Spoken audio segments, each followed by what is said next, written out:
Byrne. I am reporting on this massive winter storm from the nation's capital, Washington, D.C., where it has been a rough morning for people trying to get around. You could see evidence of that, unfortunately, happening live right now. This car has been trying to maneuver around snow-covered streets, but unfortunately, this is a scene that's playing out block to block. You could see there's another car here that's stranded as well. We've been watching this gentleman try to navigate these roads, but the snow is such an interesting consistency. We decided it reminds us of kinetic sand. If you've ever kids play with this and it's less messy, but it's this combination of snow and sleet that has kind of, well, in some cases iced over because of the cold temperatures we have. But the snow and sleet combination, it's so cold that it's not really turning into a slushy. It's more like sand. So really, really complicated when it comes to cleanup. The plow trucks have been out trying to make sure that these streets are clear, but they're starting with the main road. So some of these secondary roads don't look as good. We've been checking in with drivers who've been in this situation all day long. In fact, we've had to grab shovels from hotels at times to help people out. I'm going to check in with this guy and see if he's open to talking to us. You know, this is a stressful situation. He's been in it for a minute. How's it going?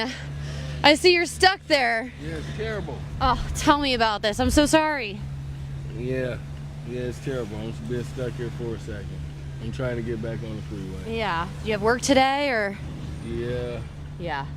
We've heard that from some essential workers trying to get around. These cars are stuck and there's just nothing that they can do in some cases. We're gonna try to stay out of the way because you can see traffic is picking up, which really hasn't been the case all day. You know, not a lot of people are out right now because we have widespread closures. School's out for the kids. We have offices closed, federal offices are closed. You're able to see this car going back and forth in the snow, but unfortunately he just can't seem to get over some of the humps here. Maybe this is the one. We'll see. We'll hold our breath. But I have heard from several essential workers today who still have had to get into the office, including one woman I met earlier who works at a shelter nearby. Looks like he's going to make it. Okay, here we go. This is good news. I think, though, as the day has gone on, we've seen this traffic increase, and unfortunately, more and more cars getting stuck. While we're live right now, if anyone has any questions, feel free to throw them in the comments, and we'll try to answer them as many as we can. Looking around, you can see more cars. In the DC area, no word yet as far as any injuries or things like that. We've been in touch with DC Fire and police about what they've been responding to. At this point, it's a lot of these disabled vehicles. And in fact, this morning we actually got on a plow truck with the DC's Department of Public Works. We got on one of their largest trucks they had out this morning around 5 o'clock, and we were out with a driver who was telling us about kind of what they're up against. They've had 300 plus pieces of equipment out handling snow and ice across the scene here, across the region here in DC. And of course, even their plow trucks, they say, have gotten stuck at times because of the consistency of this snow. We haven't seen any melting. We are starting to see some sunshine, but you can tell the melting isn't really happening. That's because we are in well below average temperatures. Actually, we're looking at wind chills in the 0 to even below 0 range. It looks like this man's going to try to help him out.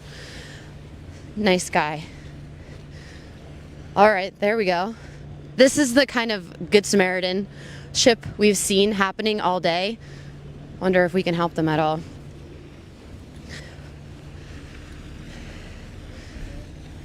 We're going to try to help them.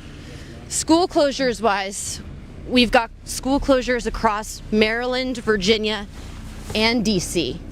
So that call was made yesterday when we were in the thick of this. We're trying to get this car out of here. I mean, this has been really the story all day.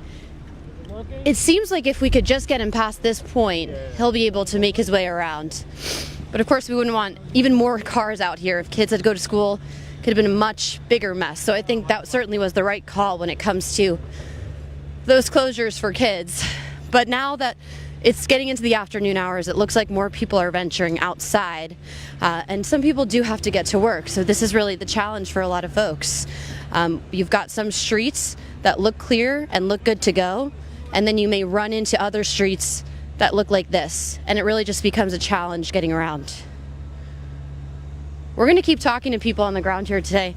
I don't know, sir, that was so nice of you to get out and try to help him. Have you seen this happening across the city today? Yes, a lot. It's a lot of, only like, the inside, the road is clear.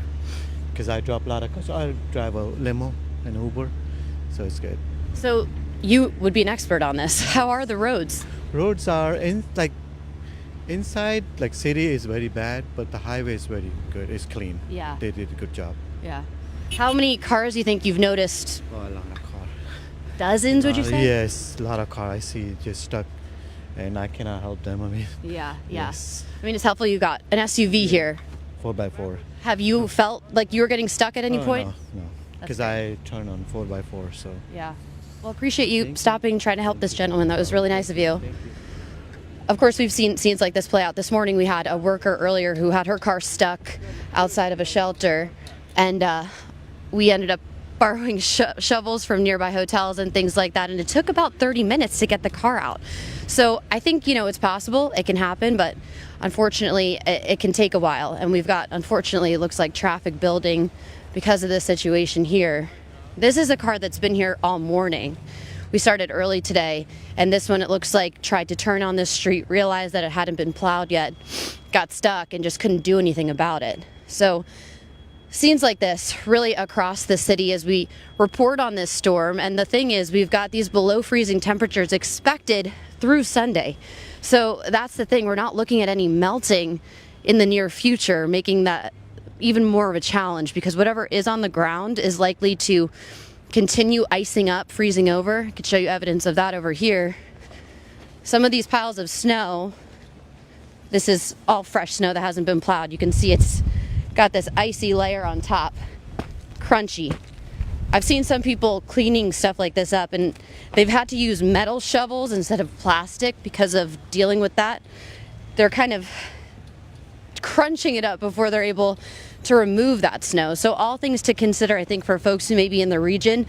It's one of those things, the earlier the better. If you can get outside and try to clear your cars, of course your sidewalks, anything outside of your home, it's going to help you now, because as we have these cold temperatures sticking with us, it's just going to make that work that much harder. But we will keep you posted on everything we see here on the ground here in DC. We're all across the country covering the storm impacting so many people.